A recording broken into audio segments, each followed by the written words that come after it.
మీకు బీరకాయ రోటి పచ్చడి అనేది చెప్తాను.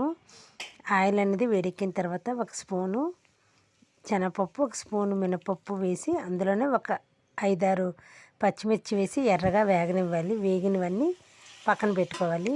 మళ్ళీ అందులోనే కొంచెం ఆయిల్ వేసి బీరకాయ తొక్కు అనేది వేసి బాగా వేగనివ్వాలన్నమాట. మూత పెడితే 2 నిమిషాల్లో వేగిపోద్ది. ఈ శనగపప్పు మినపప్పు వేసాం కదా, అందులోనే వెల్లుల్లిపాయలు, కొంచెం జీలకర్ర, కొంచెం పసుపు, ఉప్పు, చిన్న చింతపండు వేసి దాన్ని మనం మిక్సీ పట్టుకోవాలన్నమాట. వాటర్ వేయకుండా మిక్సీ పట్టిన తర్వాత ఈ వేయించిన బీరకాయ ముక్కలనేవి ఇవి కూడా మిక్సీలో వేసి కొంచెం వాటర్ వేసి మనం మెత్తగా పేస్ట్ అనేది చేసుకోవాలి. మీ దగ్గర రోలు ఉంటే రోట్లో కూడా మనం దంచుకోవచ్చు. అదైతే అదో రకం టేస్ట్ వస్తుంది. దీన్ని కావాలంటే ఇలా తినచ్చు, లేదంటే తాలింపు వేసి కూడా తినచ్చు.